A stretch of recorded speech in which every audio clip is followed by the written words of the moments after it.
Bismillahirrahmanirrahim. Assalamualaikum warahmatullahi wabarakatuh. Alhamdulillah alladzi hada li hada wa ma kunna linahtadiya lawla an hadana Allah. Wassalatu wassalamu ala Rasulillah sallallahu alaihi wasallam wa ala alihi wa ashabihi wa man tabi'ahum bi ihsan ila yaumiddin. Hadirin jamaah salat subuh yang rahmatullah subhanahu wa taala. Alhamdulillah pada pagi hari ini kita semua masih diberikan kekuatan oleh Allah, dihadirkan kita di tempat yang mulia ini, di bulan yang mulia ini. Mudah-mudahan kita termasuk orang-orang yang termulia nanti di yaumil akhir. Amin amin ya rabbal alamin. Salawat dan salam mudah-mudahan tercurah limpahkan kepada baginda Nabi ala Nabi Muhammad sallallahu alaihi wasallam. Bapak dan Ibu hadirin sekalian, alhamdulillah pada pagi hari ini kita semua akan bersama-sama disuguhkan dengan siraman rohani yang insyaallah pada malam hari ini, pada pagi hari ini akan disampaikan oleh Al-Ustaz Dr. Mukhbib Abdul Wahab MA, dan insyaallah kita nanti akan buka sesi pertanyaan, setidaknya 2 pertanyaan, dan untuk itu kepada para jamaah sekalian mohon diperhatikan dan bisa menyampaikan pertanyaan yang akan ditanyakan yang berkaitan dengan tema yang disampaikan oleh Ustaz kita pada pagi hari ini. Untuk itu mari kita buka bersama majelis ilmu kita pada pagi hari ini dengan membaca basmalah. Bismillahirrahmanirrahim. Untuk itu kepada Al-Ustaz Dr. Haji Mukhbib Abdul Wahab MA, waktu kami persilahkan.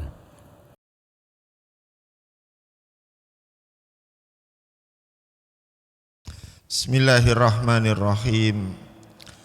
Assalamualaikum warahmatullahi wabarakatuh.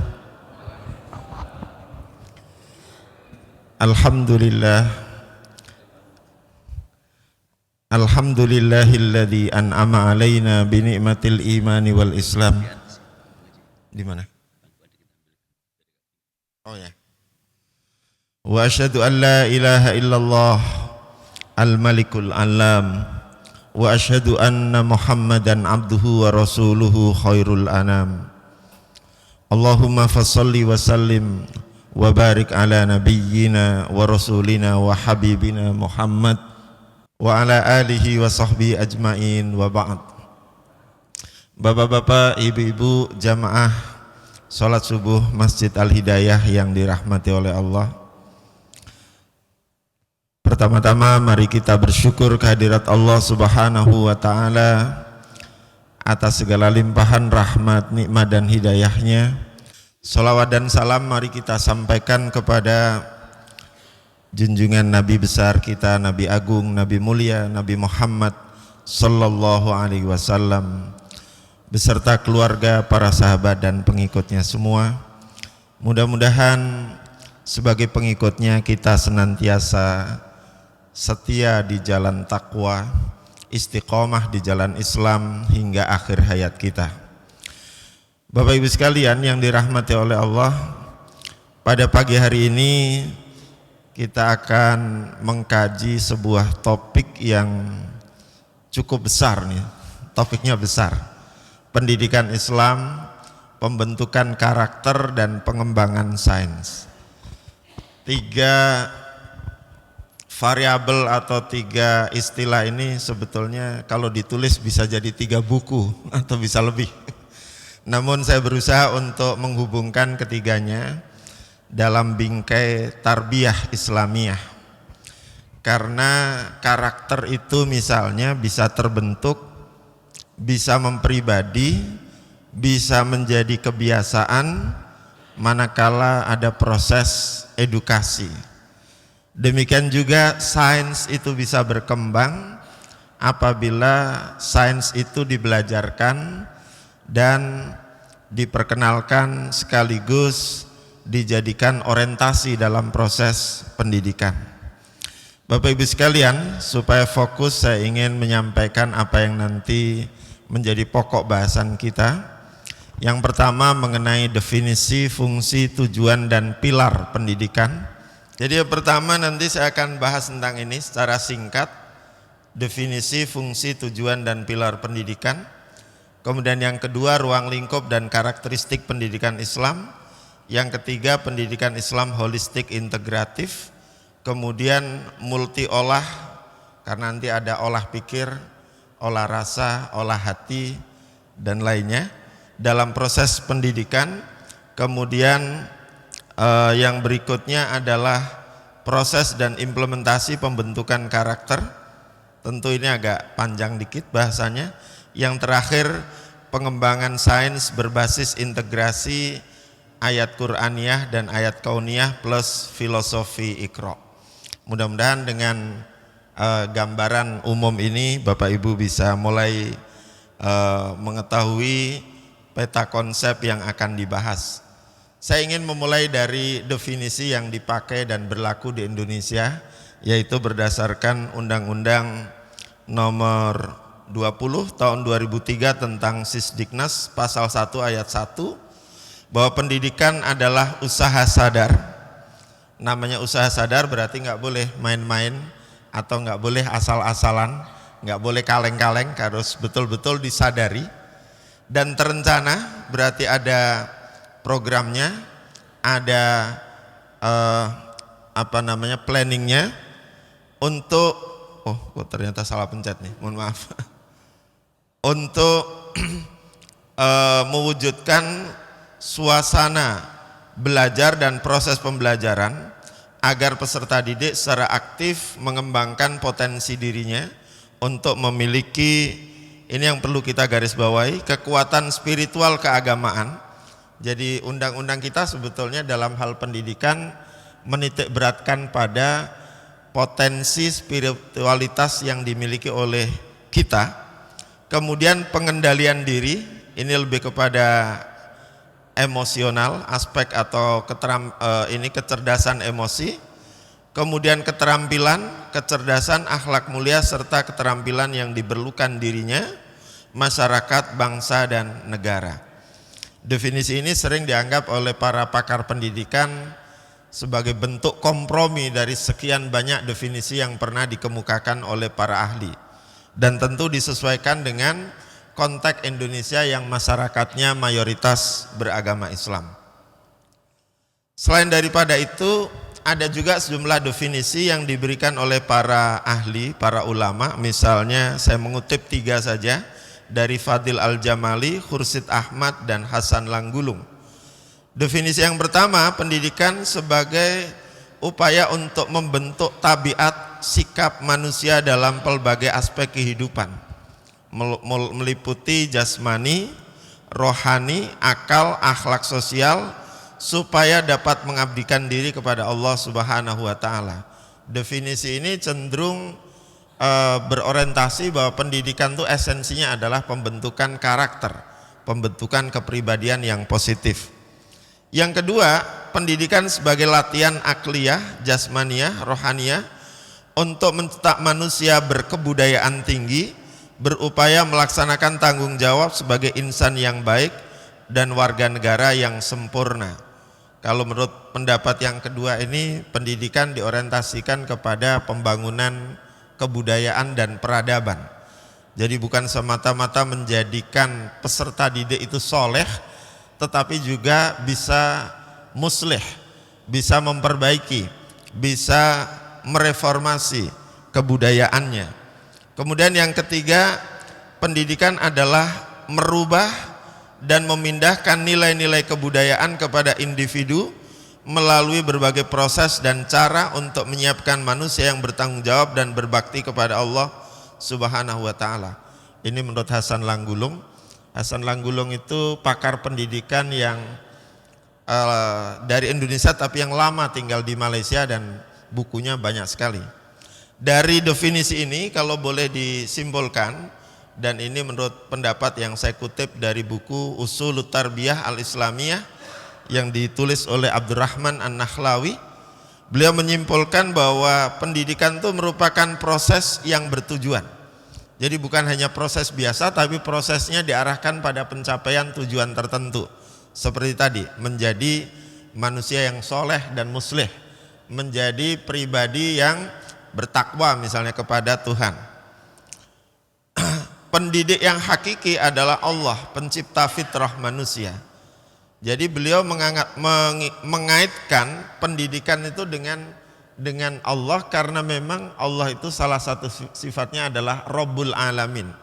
Kata Rabb itu banyak dimaknai sebagai pendidik, pengatur, pengelola alam raya ini. Sehingga alam raya ini semuanya mengikuti aturan dan sistem yang diberlakukan oleh Allah Subhanahu wa taala. Ada pergantian siang malam, ada musim ini, musim itu, dan semuanya itu serba teratur, serba bersistem, serba indah, dan serba harmoni. Itulah ciptaan Allah, itulah pengaturan Allah. Yang kedua, pendidikan menghendaki adanya rencana-rencana yang bersifat gradual, artinya bertahap, sedikit demi sedikit. Kita sendiri kalau misalnya mengajarkan anak-anak kita membaca huruf-huruf Al-Quran, itu dimulai misalnya dari Iqra 1, kalau sudah lulus, sudah bagus, naik lagi Iqra 2, 3 sampai 6 misalnya. Itulah gradual. Demikian juga gradual dari segi penjenjangan, mulai dari TK, SD, SMP, SMA, S1, S2, S3. Enggak ada S4 ya Pak. Kalau ada mungkin S4 juga. Kemudian berorientasi kepada perkembangan manusia yang progresif dan komprehensif. Makanya salah satu landasan dalam penyelenggaraan pendidikan adalah landasan psikologis. Pendidikan harus memperhatikan perkembangan psikologi anak. Tidak boleh misalnya kita mengajarkan tentang tata cara mandi junub, padahal anak itu baru kelas 1 SD, belum ngerti, belum nyambung. Jadi nanti harus diperhatikan kira-kira rata-rata anak kita itu mulai mengenal misalnya mimpi basah itu umur berapa. Maka pelajaran fikihnya kira-kira harus menyesuaikan dengan umur psikologisnya. Jangan sampai prematur atau jangan sampai terlambat. Karena apa? Karena prinsip-prinsip dalam penanaman nilai dan ilmu itu harus sesuai dengan perkembangan psikologis anak. Kemudian yang ketiga, tugas pendidik itu adalah mengikuti syariat dan akhlak Allah Subhanahu wa taala. Karena apa? Karena pendidikan itu buahnya, muaranya, hasil akhirnya adalah akhlak sebetulnya. Makanya Nabi kemudian menegaskan innama bu'istu liutammima makarimal akhlak. Jadi akhlak yang mulia itu adalah buah dari proses pendidikan yang sedemikian panjang itu. Jadi kalau ujung-ujungnya tidak menunjukkan akhlak yang baik, itu berarti proses pendidikannya tidak sukses alias gagal. Yang keempat, tujuan akhir pendidikan Islam adalah mewujudkan doa sapu jagat kita. Rabbana atina fid dunya hasanah wa fil akhirati hasanah wa qina adzabannar. Jadi dalam perspektif pendidikan, doa yang tiap hari kita baca itu menunjukkan bahwa kita ingin isi doa itu terwujud dalam kehidupan kita. Walaupun ukuran fid dunya hasanah menurut si A, si B, si C itu bisa berbeda-beda. Ada yang hasanahnya itu yang penting bisa bekerja, punya penghasilan yang cukup untuk menafkahi keluarga, anak-anaknya sehat, bisa sekolah. Ada yang lain lagi, bisa punya ini, punya itu. Itu sangat tergantung kepada memaknai fid dunya hasanah wa fil akhirati hasanah wa qina adzabannar. Berikutnya, pendidikan itu memiliki fungsi yang sangat strategis dalam pembangunan bangsa. Menurut undang-undang kita, pendidikan nasional berfungsi mengembangkan kemampuan, karena kita punya asumsi bahwa semua peserta didik itu pasti punya kemampuan. Apakah kemampuan berpikir, kemampuan mengolah rasa, mengolah raga, kemampuan untuk mencipta dan seterusnya, serta membentuk watak dan peradaban bangsa yang bermartabat dalam rangka mencerdaskan kehidupan bangsa, bertujuan untuk berkembangnya potensi peserta didik agar menjadi manusia. Nah, ini lagi-lagi ini pengaruh dari banyaknya pakar dari pendidikan Islam, sehingga kalimat frase ini muncul pertama. Manusia yang beriman, bertakwa kepada Tuhan Yang Maha Esa, berakhlak mulia, sehat, berilmu, cakap, kreatif, mandiri, dan menjadi warga negara yang demokratis serta bertanggung jawab. Rumusan di undang-undangnya ini sudah luar biasa bagus. Hanya mungkin implementasinya itu belum sepenuhnya bisa dipahami oleh para pendidik atau para praktisi dan penyelenggara lembaga pendidikan. Tujuannya pendidikan kita itu adalah membuat setiap individu dan masyarakat menikmati hak dan tanggung jawab, meningkatkan demokrasi karena kita hidup di alam demokrasi, membentuk masyarakat yang bertanggung jawab dan peduli, serta menekankan pentingnya falsafah pendidikan. Ya, karena kita hidup di era demokrasi, maka dari lembaga pendidikan diharapkan melahirkan lulusan-lulusan yang bisa menerapkan sistem demokrasi di dalam kehidupannya. Karena kita bukan negara kerajaan, walaupun ada indikasi politik dinasti menjadi lebih apa sekarang ya, lebih kuat gitu.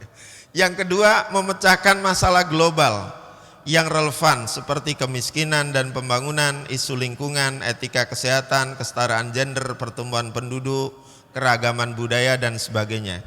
Jadi rupanya pendidikan kita menghendaki lulusan lembaga pendidikan baik di level pendidikan dasar, menengah maupun perguruan tinggi itu punya wawasan yang luas, yang mengglobal, yang mendunia, sehingga tahu isu-isu apa yang sedang berkembang di dalam masyarakat. Seperti tadi isu kemiskinan, isu kerusakan lingkungan, isu gender dan lain sebagainya. Bapak Ibu sekalian yang dirahmati oleh Allah, pendidikan kita ini oleh UNESCO pernah dibuatkan pilarnya. Pilarnya itu berarti seperti masjid ini, tiang-tiangnya ini supaya bangunan pendidikan itu berdiri tegak, tidak gampang runtuh. Pilar pendidikan yang ditetapkan oleh PBB itu sebetulnya ada 4, dari 1 sampai 4, kemudian saya tambahkan 1 berdasarkan hasil pembacaan saya terhadap sejumlah literatur pendidikan. Yang pertama, pilar pendidikan itu adalah belajar untuk mengetahui, learning to know. Kalau dalam istilah Benjamin Bloom, belajar untuk bisa menguasai pengetahuan atau memiliki kognisi, atau dengan kata lain pendidikan itu berorientasi pada pengembangan aspek kognitif, ma'rifah, al-janib al-ma'rifi. Jadi dimanapun pendidikan harus bisa mengembangkan ilmu pengetahuan dan membuat peserta didik itu memiliki ilmu yang memadai. Yang kedua, belajar untuk melakukan, learning to do. Kalau yang pertama itu istilah kita boleh disebut ngilmu, yang kedua ini ngamal. Jadi setelah berilmu harus bisa diamalkan, harus bisa diimplementasikan dalam kehidupan sehari-hari.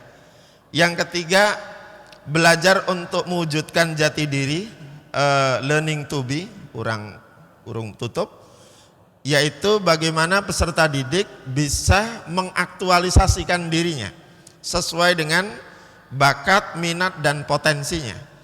Ada seseorang yang mungkin kuliahnya itu misalnya di fakultas sastra, tapi dia nggak jadi sastrawan, jadinya malah wartawan misalnya. Nah, itu namanya belajar mewujudkan jati dirinya, meskipun tidak sepenuhnya sesuai dengan jurusan atau prodinya. Ada juga alumni kami itu di Tarbiyah, mestinya dia dipersiapkan menjadi guru bahasa Arab. Taunya dia jadi desainer dalam desainer grafis.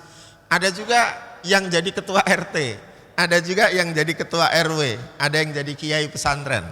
Jadi rupanya aktualisasi diri itu memang tidak 100% linear dengan latar belakang pendidikannya. Dan itu sah-sah saja, karena manusia punya pilihan. Yang keempat, yaitu belajar untuk hidup dalam kebersamaan, learning to live together, belajar hidup berdampingan, belajar toleransi, belajar menghargai perbedaan, belajar untuk beradaptasi dengan lingkungan dan seterusnya. Kemudian yang kelima yaitu belajar untuk memajukan peradaban, learning to advance civilization. Artinya keberadaan lulusan atau peserta didik bukan hanya sekedar mencerna ilmu, bukan hanya sekedar bersikap positif, bukan hanya sekedar mengamalkan ilmunya untuk kehidupan yang bersifat praktis sehari-hari, tapi lebih dari itu apa kontribusi yang bisa diberikan untuk membuat peradaban bangsa ini menjadi lebih maju, bukan malah merusak atau sebaliknya atau yang lainnya maksud saya. Nah, ruang lingkup pendidikan Islam itu menurut buku Tarbiyatul Aulad fil Islam yang ditulis oleh Abdullah Nasir Ulwan itu minimal ada 8 ruang lingkup, 8 cakupannya. Yang pertama ada tarbiyah imaniyah, pendidikan iman, pendidikan teologi, pendidikan yang terkait dengan relasi manusia dengan Tuhan, keimanannya, kepercayaannya kepada Allah. Yang kedua tarbiyah khuluqiyah, pendidikan akhlak, pendidikan budi pekerti, pendidikan bagaimana berperilaku yang sesuai dengan norma-norma agama. Yang ketiga adalah tarbiyah ruhiyah, yaitu pendidikan spiritual, pendidikan yang bertujuan untuk membuat peserta didik itu menjadi semakin dekat hubungannya dengan Allah Subhanahu wa taala, baik melalui ibadah maupun melalui muamalah. Yang berikutnya tarbiyah jismiyah, pendidikan fisik seperti olahraga atau bagaimana menjaga kesehatan, bagaimana hidup seimbang dan seterusnya. Kemudian tarbiyah nafsiyah, pendidikan psikis, termasuk di sini pendidikan bagaimana mengelola emosi, bagaimana mengembangkan kecerdasan emosionalitas kita dan seterusnya. Lalu tarbiyah istimaiyah, pendidikan sosial, bagaimana bergaul, bersosialisasi diri, terlibat aktif misalnya dalam kehidupan di masyarakat, di masjid dan seterusnya. Kemudian tarbiyah jinsiyah, yaitu pendidikan seksual, pendidikan yang berorientasi misalnya mengenalkan gender, mengenalkan perbedaan laki perempuan, tanda-tanda sudah balik atau belum, bagaimana nanti setelah dewasa, bagaimana ketika nanti sudah berumah tangga dan seterusnya. Jadi seksual di sini konotasinya bukan sekedar bagaimana hubungan suami istri nih, bukan, tapi lebih umum dan lebih luas dari itu. Apa yang menjadi karakteristik pembeda antara pendidikan Islam dengan yang lain? Ini saya ambil dari beberapa sumber yang kemudian saya simpulkan menjadi 7. Yang pertama, pendidikan Islam itu bersifat ketuhanan, selalu dikaitkan dengan nilai-nilai ketuhanan, Rabbaniyah. Apalagi kita meyakini Allah itu Rabb kita, Rabbul Alamin. Bersifat ketuhanan antara lain nanti sumbernya itu adalah dari Allah Subhanahu wa taala melalui wahyunya dalam Al-Qur'an maupun dalam hadis Nabi. Yang kedua, insaniyah, berwawasan humanis, mempertimbangkan nilai-nilai kemanusiaan. Tidak boleh pendidikan Islam itu kemudian misalnya memaksa peserta didik melakukan sesuatu yang di luar batas kemampuannya. Maka nilai-nilai humanis, nilai-nilai kemanusiaan itu harus diberlakukan. Yang berikutnya berorientasi dunia akhirat, duniawiyah wa ukhrawiyah, seperti tercermin dalam doa sapu jagat tadi.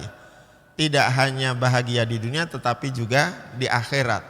Tidak hanya sukses hidup di dunia tapi juga harus sukses di akhirat. Yang berikutnya syamilah wa mutakamilah, komprehensif dan terpadu. Walaupun kita tahu bahwa sekarang itu kan banyak tawaran sekolah-sekolah yang akhirnya ada T-nya itu, SDIT, Sekolah Dasar Islam Terpadu.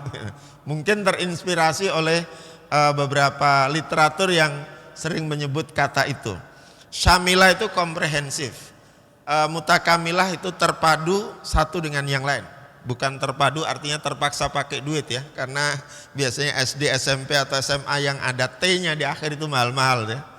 Ya. Ya, terpadu itu berarti ya seimbang, ya selaras, ya saling berkaitan satu dengan yang lain. Kemudian tawazun, seimbang antara misalnya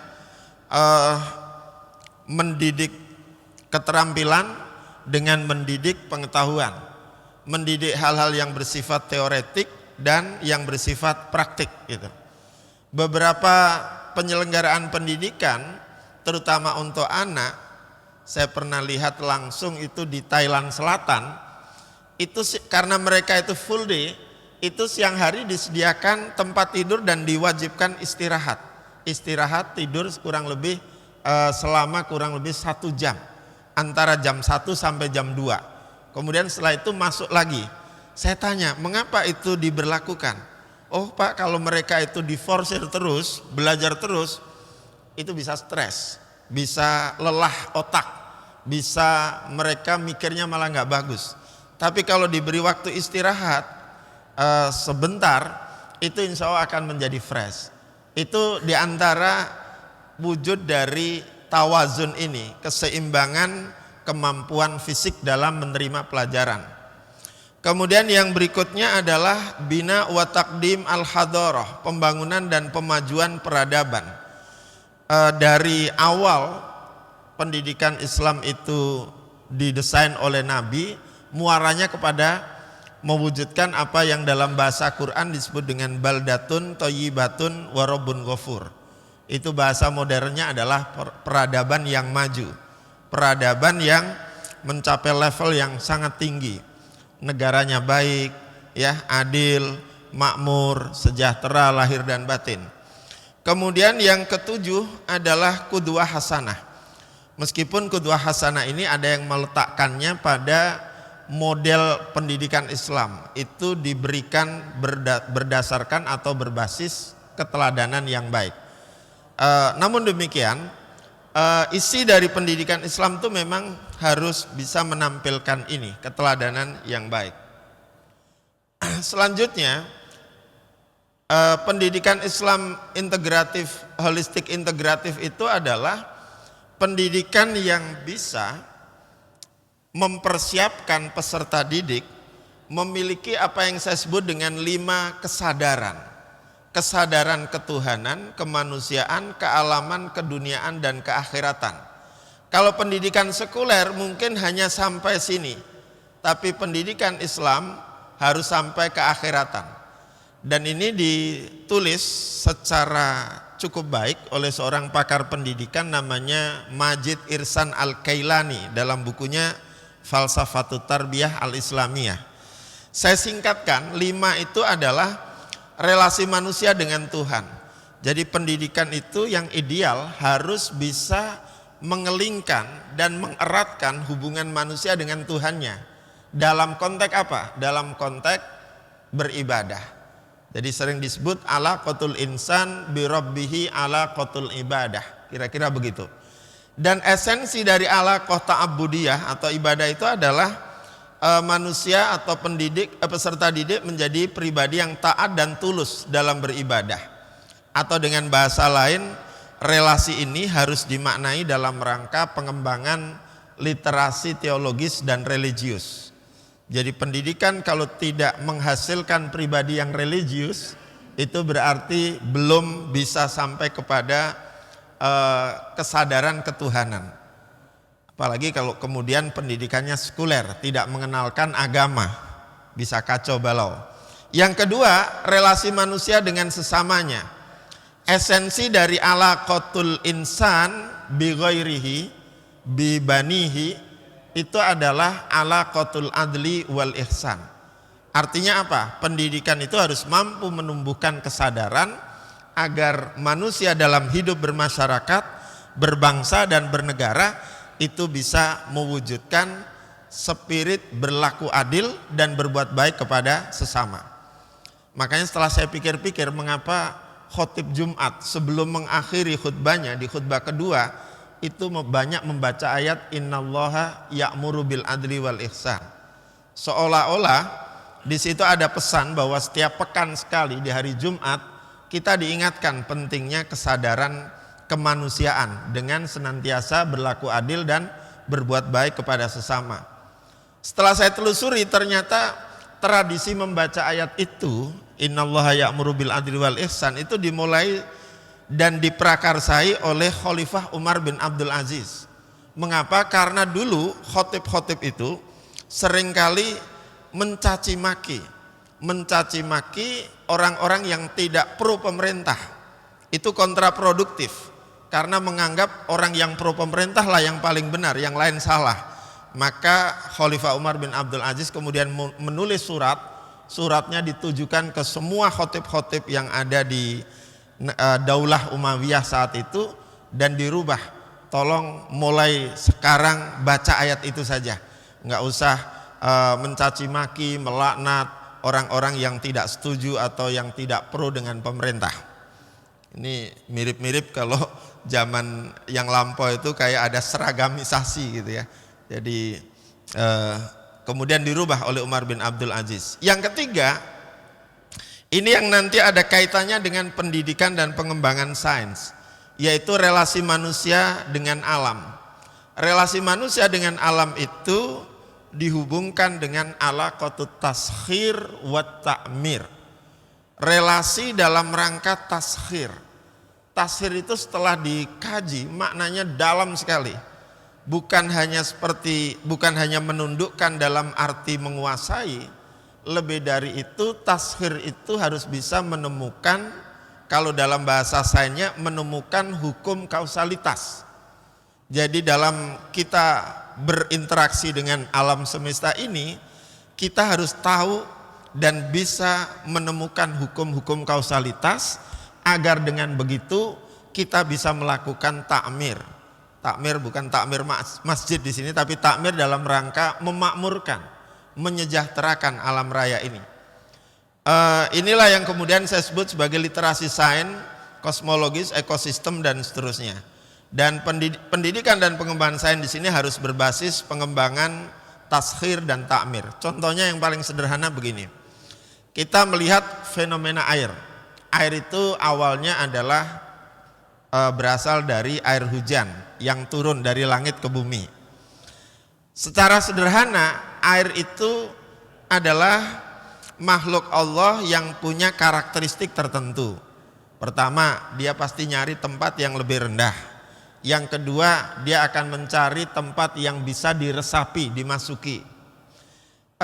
Kalau kita belajar sains, kita nanti akan sampai kepada temuan bahwa aliran air itu tidak hanya semata-mata pindahnya benda cair dari satu tempat ke tempat yang lain, tapi juga bisa berpotensi menjadi energi pembangkit tenaga listrik.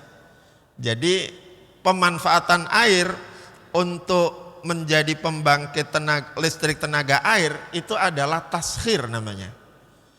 Kalau kita ngelihat burung itu terbang dengan kepakan dua sayapnya. Kita mikir, kok bisa terbang, kok nggak jatuh? Sampailah kepada kesimpulan bahwa hukum gravitasi itu bisa dilawan apabila ada kekuatan yang bisa melawannya sehingga tidak jatuh. Kan kita itu mestinya jatuhnya ke bawah. Orang kemudian berpikir, bagaimana bisa membuat burung besi yang terbangnya lebih cepat dan sekaligus bisa mengangkut banyak hal, kira-kira begitu. Nah, dengan itu tadi, kekuatan kita melakukan taskhir, akhirnya manusia bisa membuat teknologi penerbangan, bisa bikin pesawat, bisa bikin helikopter, itu karena taskhir. Karena taskhir, walaupun mungkin sebagian kita, itu karena memang orang barat sudah maju lebih dulu. Enggak, itu karena memang barat telah melakukan taskhir. Cuman taskhirnya barat, taskhirnya orang-orang yang sekuler itu hanya sampai kepada sainsnya, tidak sampai pada taskhir yang bersifat spiritual. Apa itu? Mestinya setelah bisa menundukkan alam dengan menguasai hukum kausalitasnya, manusia kemudian bisa menundukkan dirinya untuk bisa lebih tunduk kepada zat yang menciptakan alam. Nah, di masa lalu ayat-ayat tentang taskhir ini kan banyak orang yang kemudian melakukan ritualitas penyembahan terhadap alam. Ada tempat yang diyakini keramat, biasanya disedekahi apa gitu ya, diupacarai apa gitu. Itu namanya manusia yang ditundukkan oleh alam. Jadi konsep tashir dalam perspektif pendidikan Islam itu adalah bagaimana manusia itu dengan akalnya bisa menundukkan alam untuk menemukan teori dan hukum-hukum kausalitas tadi, agar dengan itu dia bisa menundukkan dirinya bahwa pencipta semuanya itu adalah Allah, Rabbana ma khalaqta hadza batila, dan pada akhirnya dia semakin tunduk kepada zat yang menciptakan alam. Itulah indahnya sebetulnya konsep ini, konsep yang ketiga ini. Dan pada akhirnya setelah tashir itu bisa melakukan takmir, bisa melakukan penyejahteraan umat manusia. Jangan membangun tapi justru merusak pada dasarnya. Misalnya ini yang kemarin terjadi itu ya, bikin proyek itu yang kemudian banyak gagalnya, itu nanam singkong tapi yang tumbuh jadi jagung misalnya. Itu dalam perspektif pendidikan ya, kalau saya melihatnya itu dianggap tidak berhasil, dianggap banyak melakukan kerusakan alam gitu ya. Seperti itu. Mohon maaf tidak bermaksud menyinggung siapa-siapa, tapi ini contoh kasus kalau kita lihat dari perspektif ini. Yang keempat yaitu relasi manusia dengan dunia, dengan kehidupannya di dunia. Relasinya apa? Pendidikan harus bisa menyadarkan peserta didik bahwa peserta didik selama hidup di dunia akan terus berada dalam relasi ini yang disebut dengan ibtila wa munafasah, al-ibtila wal munafasah, ujian dan kompetisi. Relasi ini sebenarnya didasarkan pada ayat yang sering kita baca di awal surat Al-Muluk itu. Alladzi khalaqal mauta wal hayata liyabluwakum ayyukum ahsanu amala. Jadi esensi kita hidup di dunia ini adalah sebagai ujian dari Allah. Ujian itu supaya apa? Supaya kita lulus, supaya kita naik tingkat, supaya kita menjadi lebih baik. Makanya kita harus punya ini jiwa atau spirit munafasah, siap berkompetisi, siap menghadapi dan menyelesaikan persoalan. Karena pasti hidup di dunia nggak akan pernah luput dari persoalan. Itu esensinya. Berarti pendidikan Islam itu pendidikan yang menghendaki kita memiliki literasi kepribadian yang unggul, memiliki kemampuan problem solving, memiliki kemampuan untuk menghasilkan ide-ide kreatif supaya menjadi pribadi yang kompetitif. Nah, yang sangat membedakan dengan pendidikan lain adalah yang kelima, yaitu relasi manusia dengan akhirat. Jadi pendidikan Islam harus menyadarkan peserta didiknya untuk meyakini bahwa kehidupan setelah di dunia ini ada, yang kemudian disebut dengan akhirat. Hubungan kita dengan kehidupan akhirat itu adalah alaqatul mas'uliyah, hubungan dalam rangka pertanggungjawaban atas semua kinerja dan perilaku kita selama hidup di dunia. Ini misalnya didasari oleh ayat innas sam'a wal basara wal fuada kullu ulaika kana anhu mas'ula. Semua aktivitas, semua tindak tanduk kita selama hidup di dunia itu akan dimintai oleh Allah tanggung jawab. Karena itu maka pendidikan Islam yang ideal itu bisa bisa mengembangkan rasa agar segala hal itu serba bisa dipertanggungjawabkan. Jangan sampai di dunia saja tidak bisa dipertanggungjawabkan, apalagi di akhirat. Sehingga dengan begitu peserta didik atau lulusan sebuah pendidikan senantiasa memiliki apa yang dalam bahasa tasawuf disebut dengan muraqabatullah, selalu merasa diawasi oleh Allah Subhanahu wa taala, sehingga dia selalu bertindak berbuat yang baik dan yang dapat dipertanggungjawabkan. Bapak Ibu sekalian yang dirahmati oleh Allah, saya persingkat, dalam melakukan proses pendidikan itu ada 10 model pembelajaran. Ini kalau satu persatu dibahas jadi makalah panjang nih, tapi saya persingkat saja. Ada tarbiyah bil qudwah atau al uswah al hasanah, Ini yang menjadi kekuatan utama Nabi dalam mendidik para sahabatnya, yaitu model pembelajaran dengan teladan yang baik. Bahkan ini dianggap yang tidak dimiliki oleh lembaga atau sistem pendidikan barat ya. Karena apa? Karena keteladanan itu menjadi kunci efektivitas dari pembelajaran itu sendiri.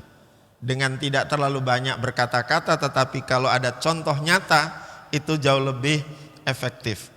Yang kedua, at-tarbiyah bil amsal, pendidikan dengan perumpamaan. Di dalam Al-Quran itu banyak sekali perumpamaan misalnya orang yang beriman orang yang beramal tetapi tidak punya iman kepada Allah, misalnya ini tandanya sudah selesai. Oh, suruk ya. Itu diibaratkan seperti fata morgana. Walladzina kafaru a'maluhum kasarab, gitu ya. Orang-orang kafir itu amalnya bagikan fata morgana. Kelihatan ada tapi nyatanya nggak ada. Nah, misalnya ya, itu bentuk pendidikan. Kemudian ada tarbiyah bil qissah, pendidikan atau pembelajaran dengan kisah, dengan menceritakan peristiwa-peristiwa yang pernah terjadi. Quran itu sekitar 30% isinya adalah kisah. Terutama yang paling banyak adalah kisah Musa dengan Fir'aun ya.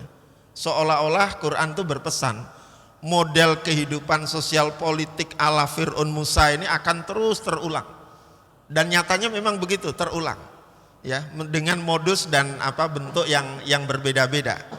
Nanti ada kisah Nabi Nuh, tapi nggak terlalu banyak. Ada kisah Nabi Lut, ada kisah Nabi Soleh, Nabi Hud, dan tentu saja kisah Nabi Musa dan Nabi Muhammad dan Nabi Isa. Kemudian ada tarbiyah bil khiwar, pendidikan atau pembelajaran dengan dialog. Di dalam Quran itu saya pernah teliti, dialog itu memakan porsi sekitar 20-25%. Hampir semua ayat yang berkaitan dengan kisah Nabi Ibrahim itu dinarasikan dalam bentuk dialog. Ada dialog Nabi Ibrahim dengan Allah, dialog Nabi Ibrahim dengan ayahnya, ada dialog Nabi Ibrahim dengan Raja Namrud, dialog Nabi Ibrahim dengan anaknya Ismail, dan lain-lain. Dan itu bagian dari pendidikan.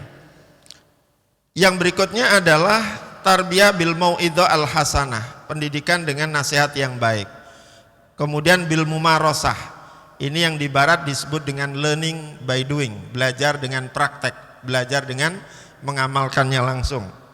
Berikutnya ada tarbiyah bil muhadharah, dengan ceramah, dengan penyampaian. Walaupun ini sebetulnya bukan metode yang paling efektif ya. Berikutnya tarbiyah bil munadharah, dengan debat. Makanya ada perintah wajadilhum billati hiya ahsan. Kalau berdebat itu harus dengan cara-cara yang baik, apalagi dengan non muslim. Kemudian ada tarbiyah bil bahas wal iktishaf, pembelajaran berbasis riset, penelitian, menemukan teori-teori atau temuan-temuan yang inovatif. Kemudian yang paling bawah adalah tarbiyah bil hikmah, pendidikan atau pembelajaran dengan kearifan, dengan hikmah, dengan wisdom. Ini sumbernya dari sini tadi, Usulut Tarbiyah al-Islamiyah. Nah, sekarang dalam konteks apa? Dalam konteks ini kurang dalam konteks pendidikan karakter, pendidikan yang holistik itu harus melibatkan multi olah, kurang ada olah pikir, olah hati, olah raga, dan olah rasa dan karsa. Dengan olah pikir itu kita berharap peserta didik kita menjadi cerdas, memiliki pemikiran yang baik, yang logis, yang kreatif, inovatif, dan solutif. Dengan olah hati diharapkan peserta didik itu memiliki spiritualitas, memiliki religiositas dalam kehidupannya. Dan dengan olahraga peserta didik kita bisa bersikap proporsional dan moderat. Karena orang yang badannya sehat, yang terbiasa olahraga, itu selalu akan berusaha menjadi pribadi yang moderat, tengahan. Lalu olah rasa dan karsa pada akhirnya diharapkan menghasilkan peserta didik atau lulusan yang mandiri dan lembut. Nah, perilaku berkarakter atau pembentukan karakter itu tidak bisa hanya dari satu olah saja, tapi harus keseluruhannya. Misalnya olahraga, itu sebetulnya melatih peserta didik bisa belajar menanggung resiko, bisa berpikir prediktif. Kalau saya begini nanti kira-kira apa yang terjadi gitu. Dengan olah pikir dia akan biasa untuk bersikap rasional, tidak emosional gitu misalnya dalam mengambil keputusan. Jadi kira-kira seperti itu. Maka dalam konsep dan teori pendidikan karakter itu ada yang disebut dengan mega skills. Ada misalnya percaya diri, motivasi, usaha, tanggung jawab. Nah, maka ketika ada training-training yang biasanya berupa outbound itu, ada flying fox ya, disuruh bergelantungan, itu kan melatih keberanian, melatih percaya diri, melatih tanggung jawab. Nah, itu bagian dari pembentukan karakter itu. Inisiatif, kemauan, kasih sayang, kerjasama, berpikir logis, kemampuan memecahkan masalah, berkonsentrasi pada tujuan. Jadi pembentukan karakter itu bisa dilalui dengan olahraga, olah rasa, olah hati, dan juga olah otak. Pilar dari pendidikan karakter itu ada beberapa. Yang pertama, cinta kepada Tuhan dan kebenaran, kemudian tanggung jawab, kedisiplinan, kemandirian, amanah, hormat dan santun, kasih sayang, kepedulian, kerjasama, kemudian percaya diri, kreatif, pantang menyerah, dan sebagainya. Makanya kalau anak-anak kita ingin punya rasa percaya diri yang tinggi, jangan terlalu sering dibully, jangan terlalu sering dicaci maki, disalah-salahkan. Biarkan mereka tumbuh kembang secara normal, secara wajar, karena pada saatnya anak itu ketika nanti sudah sampai pada level memahami tentang dirinya, dia akan berkarakter yang seperti kita harapkan. Kemudian keadilan dan kepemimpinan, baik dan rendah hati, toleransi dan cinta damai. Nah, menurut teorinya, ini teorinya ya, pelaksanaannya tentu tidak selamanya sesuai dengan teori. Ini saya ambil dari teori Thomas Lickona ya. Pendidikan karakter itu idealnya mendorong peserta didik untuk satu, mengenal kebajikan, knowing the good. Jadi kalau kita mau anak kita itu buang sampah pada tempatnya, maka kita harus perkenalkan kebaikan membuang sampah pada tempatnya. Artinya proses kesadaran kognitifnya harus ada dulu, harus ada pengetahuan di benaknya tentang jeleknya membuang sampah tidak pada tempatnya, sehingga nanti oh iya ya, kalau begitu saya harus buang di tempatnya, bukan disolokan supaya tidak menjadi penyebab banjir misalnya. Yang kedua, merasakan kebajikan, feeling the good. Jadi kalau orang sudah membuang sampah pada tempatnya, oh iya, jadi baunya juga tidak kemana-mana, apalagi kalau tempatnya itu ditutup misalnya gitu kan, lalatnya juga tidak berkerumun di situ kalau ditutup misalnya. Jadi mulai merasakan yang baik. Kemudian berikutnya yang nomor 3 adalah mencintai kebajikan, loving the good. Kalau sudah merasakan kebaikan sesuatu mestinya lama-lama makin cinta. Kalau sudah cinta itu nanti akan menjadi kebiasaan. Makanya salah satu prosesnya nanti ada yang disebut dengan habituasi, proses pembiasaan. Kemudian yang keempat, menginginkan kebajikan itu terwujud, yaitu desiring the good ya. Jadi kalau misalnya ada anak yang membuang sampah tidak pada tempatnya, kalau dia itu memang menginginkan kebaikan, dia akan negur itu. Nah, jangan wahai kawan, wahai bro, jangan buang di situ. Bahkan kadang-kadang ada yang agak ini sedikit disuruh ngambil untuk meletakkannya di tempat sampah gitu. Yang kelima, melakukan kebaikan, acting atau doing the good ya. Jadi kelima ini dianggap menjadi proses yang bisa membentuk karakter. Jadi karakter itu enggak bim salah bim, itu ada prosesnya. yang nanti digambarkan seperti ini. Jadi dimulai dari pikiran, dari kognisi, dari isi otak, kemudian lama-lama mungkin menjadi ucapan, lalu dari ucapan menjadi tindakan, dari tindakan menjadi kebiasaan, barulah kemudian terbentuk karakter. Jadi kita tidak bisa membuat anak kita itu setiap kali sebelum tidur gosok gigi kalau tidak diperkenalkan dari awal, kemudian dia mau melakukan, membiasakan, barulah nanti menjadi karakter yang positif di situ. Saya lewati saja, Bapak Ibu sekalian, yang terakhir ini karena tadi judulnya 3 ya, pengembangan sains, itu memang harus berbasis iman dan ilmu ya, karena memang sains itu ya pada dasarnya ya ilmu. Hanya mungkin konotasinya ketika disebut sains itu adalah natural science, ilmu-ilmu kealaman ya. Kalau sosial seringkali hanya disebut ilmu-ilmu sosial, MIPA ya.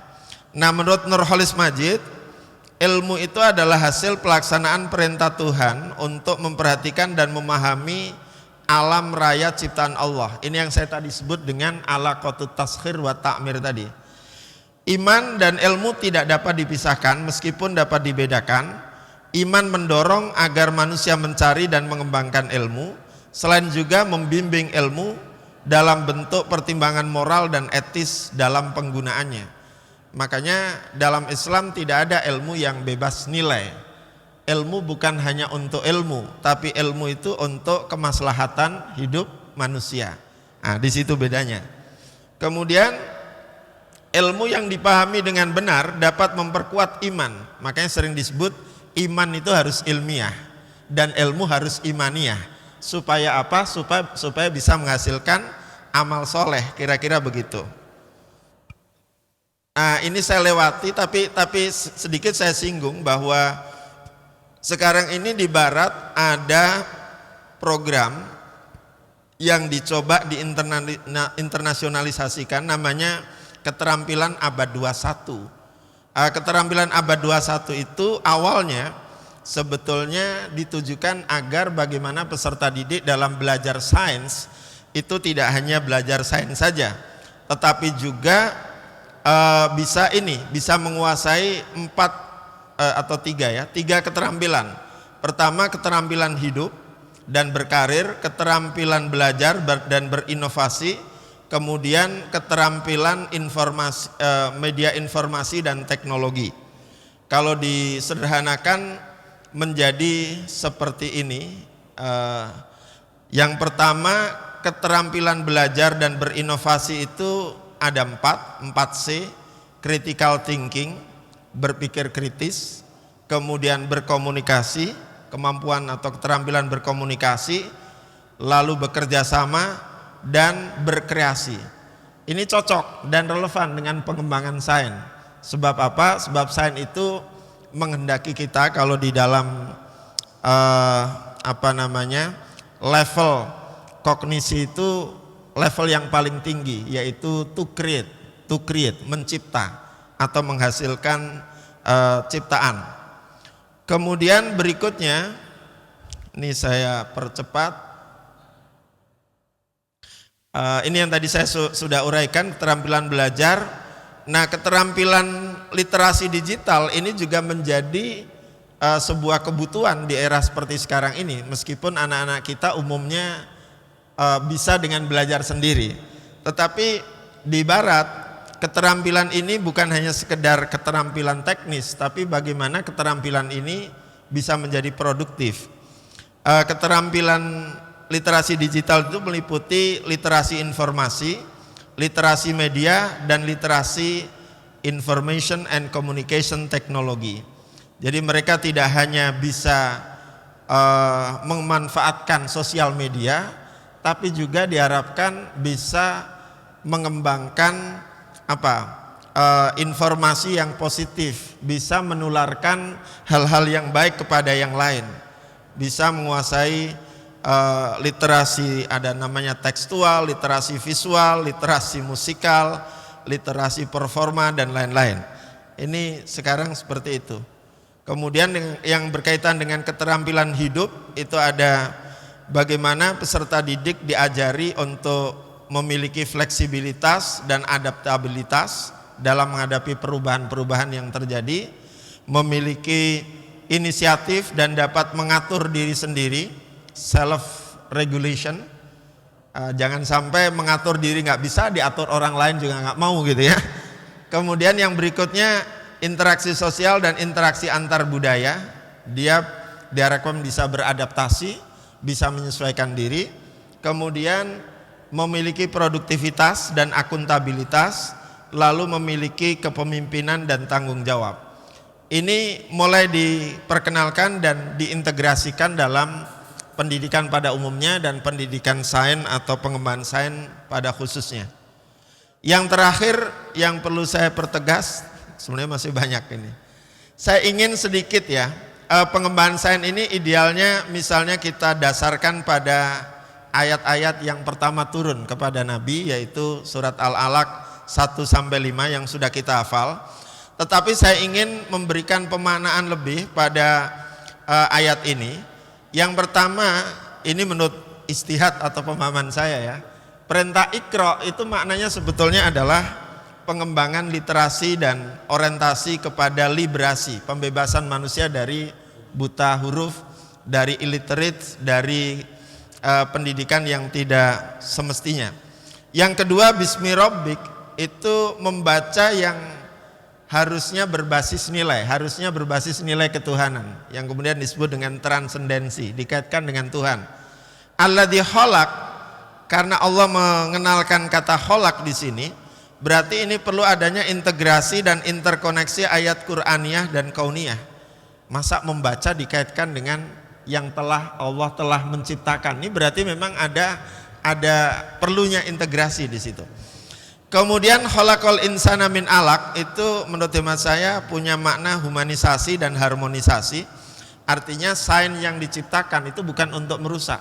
Seperti yang sekarang ada di barat, umumnya mereka bikin senjata, teknologi senjata itu kan hasil dari pengembangan ilmu ya, sains ya. Tapi kemudian penggunaannya banyak merusak, banyak menghancurkan manusia seperti yang terjadi di Palestina. Bahkan perang itu dianggap sebagai bisnis yang paling menguntungkan kalau di barat. Jadi saya pernah baca literatur, bisnis yang paling besar dan paling menguntungkan itu adalah perang. Jadi perang itu bukan semata-mata bagaimana menaklukkan lawan, tapi bagaimana dari perang itu bisa bisnis senjata, bisa bisnis nanti setelah infrastruktur rusak, bisnis untuk rekonstruksi, bisnis penguasaan sumber daya alam, sumber daya manusia dan lain sebagainya. Kemudian warabbukal akram itu adalah bagaimana belajar sains itu diperkuat dengan moralisasi, diperkuat dengan etikanya. Jangan sampai sains digunakan untuk penghancuran umat manusia. Alladzi 'allama bil qalam itu bahasa sekarangnya adalah belajar yang berbasis teknologi, terutama literasi digital ya. Mohon maaf nih gambarnya ada ini, tapi sudah waktunya puasa, ini mestinya disampaikannya menjelang berbuka sehingga kalau nanti ada ini tinggal dinikmati pada saat adzan maghrib ya. Lalu allamal insana malam ya'lam itu esensinya adalah intelektualisasi dan aktualisasi diri. Penafsiran ini lagi saya mau tulis dan kembangkan. Alhamdulillah sudah mendapatkan beberapa apresiasi dari kawan-kawan. Dan ini cocok sebetulnya untuk pengembangan sains ke depan. Saya kira itu saja yang bisa saya sampaikan karena sudah cukup siang dan karena tadi saya sebut di awal judulnya terlalu besar sehingga saya berusaha menyesuaikan walaupun ini tidak bisa menuntaskan secara baik ya. Saya kira itu saja yang saya bisa sampaikan, mudah-mudahan ke depan kita bisa lebih detailkan lagi dan mudah-mudahan pula dengan kita terus belajar Al-Quran dan belajar ilmu-ilmu yang lain, kita semakin tercerahkan, kita semakin mendapatkan insight untuk bisa berpikir lebih jernih, lebih objektif, lebih produktif, dan lebih kreatif. Demikian yang dapat saya sampaikan, kurang lebihnya mohon maaf. Wabillahi taufiq wal hidayah. Assalamualaikum warahmatullahi wabarakatuh. Ada tanya jawab? Silakan.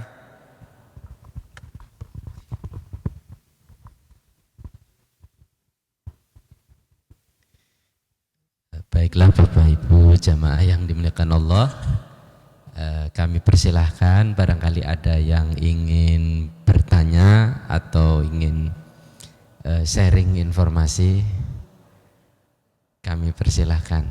Ya silahkan, ada Pak Deden Ridwan, tafadhol maju ke depan Pak. Silakan Pak. Terima kasih Ustadz. Ini sekadar sharing aja, ya. Saya penjelasan tadi sangat luar biasa, sangat begitu narasi yang sangat komprehensif gitu ya, untuk menyimak dan menyelami bagaimana sebuah ekosistem pendidikan Islam itu bisa dibangun, bisa dibentuk, sekaligus juga sebagai strategi untuk membangun sebuah peradaban gitu. Dalam konteks ini gitu ya, betapa kayanya Islam sebagai sebuah konsep gitu. Konsepnya begitu kaya. Saya terperangah tadi tentang filosofi Iqra tadi gitu kan gitu. Filosofi Iqra ini kan sangat fundamental gitu ya. Sangat fundamental untuk membangun sebuah peradaban. Itu peradaban yang sangat kuat, yang basisnya adalah kognisi, fikir gitu kan. Perenungan yang sangat mendalam gitu ya. Tadi Ustaz menjelaskan tentang konsep tashir gitu ya. Kalau kata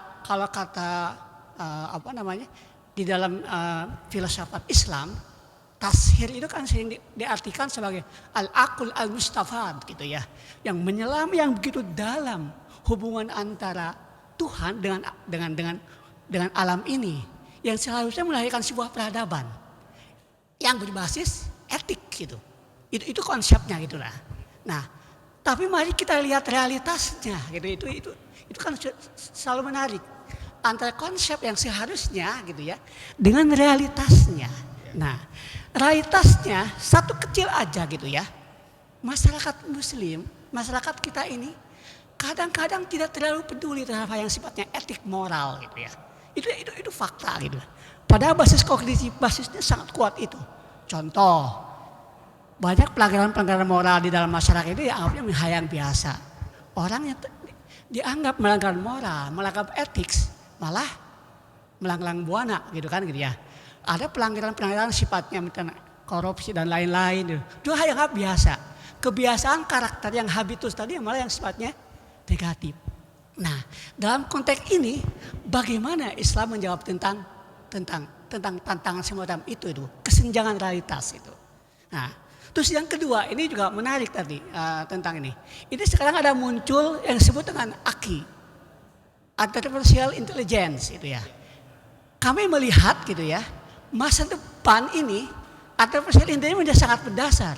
Dia bisa menggantikan peran seorang ustadz, bisa menggantikan peran seorang saintis, seorang ilmuwan gitu. Bisa menggantikan seorang pendeta. Tinggal di-create aja, dimasukkan sistemnya. Di set gitu, orang bisa tahu segalanya. Saya pernah mencoba meng-create, bisa masukkan tentang pemikiran rumit tentang sifatnya, tentang hal-hal yang sifatnya terkait dengan bulan puasa, semua keluar semua, dan temuan-temuan baru. Nah, bagaimana ini? Justru orang-orang Barat yang menemukan tentang kecerdasan seperti ini. Kita ini punya konsep kekayaan, tetapi realitasnya punya faktanya justru ketinggalan yang luar biasa. Ini AKI ini luar biasa. Nanti mungkin madrasah-madrasah, guru-guru, kemudian juga para ustadz, para ilmuwan, pendeta dan lain-lain bisa hilang gitu. Tinggal disetting aja. Nah, bagaimana mengantisipasi tentang konsep fakta ke depan tentang semacam itu? Terima kasih. Baik, saya jawab ya Mas Toto langsung ya. Oke, monggo Pak. Oke, terima kasih. Ya, terkait dengan kesenjangan realitas, memang antara idealitas dan realitas itu tidak pernah 100% berbanding lurus. Selalu ada perbedaan. Kalau nggak begitu nggak disebut kehidupan ya. Idealnya begini, kenyataannya nggak begitu ya. Idealnya Indonesia ini dipimpin misalnya oleh orang yang secara intelektualitas, moralitas, spiritualitas, sosialitasnya itu bagus. Tapi kenyataannya kita dapatnya nggak begitu. Nah, ya itulah realitas yang kita hadapi ya. Itu sebagai contoh. Nah, kita umat Islam kalau kembali kepada masa lampau, walaupun kita jangan terlalu berromantisme saja, itu kita sudah pernah mengalami ini, mengalami pengamalan konsep-konsep yang saya jelaskan, dan itu sudah sesuai juga dengan teori siklisnya Ibnu Khaldun. Teori peradaban itu memang seperti dijelaskan dalam ayat watilkal ayyamu nudawiluha bainan nas, bahwa masa-masa kejayaan itu akan kami pergilirkan. Tapi tentu karena nudawilu menggunakan domir nahnu, keterlibatan manusia di situ sangat dominan. Artinya kejayaan sebuah peradaban itu sangat ditentukan oleh sikap kita, oleh kinerja kita, oleh pemikiran-pemikiran kita. Nah, ketika terjadi kesenjangan realitas, maka sebetulnya yang menjadi permasalahan atau yang mungkin kalau boleh kita sebut itu lebih kepada faktor manusianya. Kan sama, ayat-ayat Quran itu semuanya bagus-bagus, nggak ada yang buruk, nggak ada yang jelek pun, nggak ada yang jelek. Hadis Nabi juga seperti itu. Tapi antara umat dengan agama itu kan tidak pernah berbanding lurus. Antara ayat dengan umatnya yang memahami ayat itu kan tidak selalu sama. Ya, satu ayat saja mungkin terjadi perbedaan pendapat yang beragam. Mengenai amal ibadah saja atau ubudiyah saja banyak ulama yang kemudian berbeda-beda pendapat. Jadi dalam menyikapi hal seperti ini, menurut hemat saya, selama itu tidak bertentangan secara diametral antara pesan ayat dengan kenyataan, ya saya kira kita masih bisa bertoleransi, bisa memahami ya perbedaan itu. Tapi kalau ada yang jelas-jelas menentang, melawan hukum Allah atau ayat-ayat Qur'aniyah maupun yang lain, ya ini harus kita luruskan. Itu tugas pendidikan, meluruskan jalan pikiran manusia. Namun dalam kenyataannya semua, kalau boleh kita sebut, semua isme, semua ideologi atau semua filsafat itu kan tetap punya peminatnya masing-masing, ya kan? Ada filsafat misalnya Marxisme, ateisme, liberalisme, semuanya tetap laku di pasaran gitu. Bahkan di Indonesia ini aliran sesat pun itu banyak pengikutnya kan gitu. Ya itulah manusia ketika tidak mempergunakan potensi dan daya nalarnya, termasuk juga potensi hatinya untuk bisa menerima kebenaran dengan baik.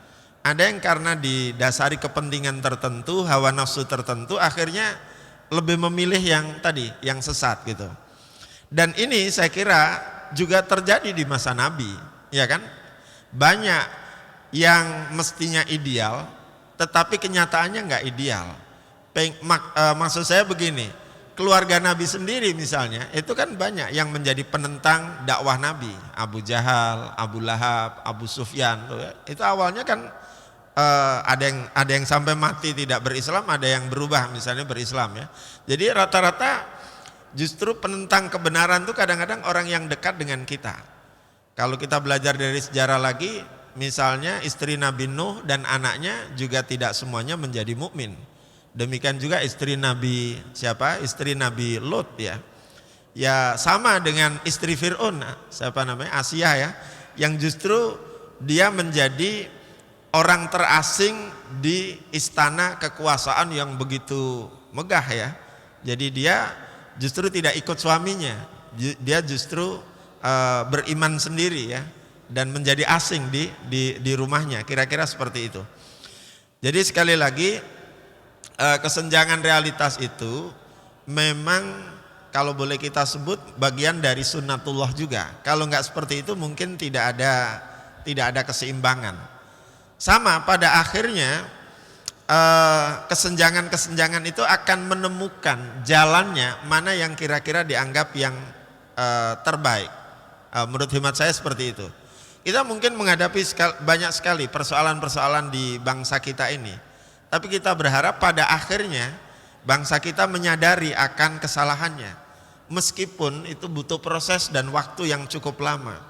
Kita ini sudah lama nih ngomongin soal KKN gitu ya, tapi sampai sekarang nggak selesai-selesai juga. Itu kan paradok itu antara norma agama, norma hukum dengan realitas sosial. Tapi sudah ada upaya pemberantasan korupsi, sudah ada upaya melalui KPK ya, tidak hanya memberantas yang sudah korupsi, tapi juga ada tindakan preventif, pencegahan agar tidak terjadi korupsi. Tapi masih juga jalan terus ya. Mungkin oleh setannya korupsi itu dianggap nikmat barangkali ya, sehingga mereka yang sudah terlanjur menikmati korupsi itu pengen korupsi terus, ketagihan gitu, kira-kira gitu ya. Baik, itu yang pertama. Yang kedua, saya nggak tahu sudah bisa menjawab semua atau enggak. Yang kedua tadi apa tadi? Lupa. Oh ya, ChatGPT ya. Ya, memang ke depan dengan kemajuan teknologi informasi dan komunikasi, seolah-olah kita tidak butuh guru, seolah-olah kita tidak perlu sekolah, seolah-olah kita tidak perlu menjadi bagian dari lembaga pendidikan dengan mendaftarkan anak kita, karena informasi itu sudah tersedia sedemikian rupa. Tapi menurut para pakar pendidikan, teknologi touch itu tidak akan pernah bisa digantikan dengan human touch ya, sentuhan manusia dan sentuhan teknologi itu beda. Makanya kalau kita membuat masakan saja, nggak usah jauh-jauh, kalau semuanya serba pakai teknologi, itu rasanya beda dengan yang diulek tangan sendiri, dengan yang dikerjakan dengan sentuhan tangan manusia. Pandangan bahwa semuanya bisa digantikan oleh teknologi itu juga tidak sepenuhnya benar. Karena apa? Karena dalam hal-hal tertentu teknologi itu kan tidak punya perasaan, teknologi itu kan tidak punya hati. Nah, itu nggak mungkin bisa dikerjakan oleh teknologi. Tetap memerlukan kehadiran dan sentuhan manusia. Memang betul dengan ChatGPT itu kita klik satu tema atau topik itu keluar semua. Tapi pertanyaannya, dan ini sudah sering kita buktikan di kampus ya, kalau ada mahasiswa kita nyusun skripsi atau tesis dan banyak ngutip dari sumber-sumber seperti itu, ketika ditanya nggak paham kan berarti yang bersangkutan sebetulnya hanya menjadi robot dari keinginannya menulis dan cepat selesai. Nah, pembuktiannya kemudian adalah apakah informasi yang diperoleh dari sumber-sumber digital itu bisa dipertanggungjawabkan enggak secara ilmiah dan akademik. Kalau dia bisa menguasai dengan baik, dia fasih berbicaranya, itu berarti bukan hanya technological touch semata, tapi juga ada sentuhan manusianya. Saya kira begitu yang paling penting ya. Jadi sekali lagi, kemajuan teknologi di bidang artificial intelligence ini memang luar biasa. Bahkan banyak yang kaget, ternyata Jokowi itu bisa bahasa Arab dengan fasih gitu kan. Rupanya Pak Harto bisa ngomong lagi, apalagi itu. Ya itulah kenyataan yang ada, tapi orang kan akan mulai berpikir sederhana ya. Kapan Jokowi belajar bahasa Arab? Kapan dia fasih bisa seperti itu? Kapan Pak Harto juga bisa memberi nasihat? Jadi semuanya itu tergantung siapa di balik teknologi itu. Dan kita sampai kepada kesimpulan tetap the man behind the technology, kira-kira seperti itu. Manusia yang menjadi pemegang kendali, dan jangan sebaliknya manusia dikendalikan oleh teknologi, kecuali kalau itu halalnya bersifat bermanfaat atau menguntungkan. Tapi kalau enggak ya jangan, kira-kira seperti itu. Saya kira begitu Pak ya. Terima kasih.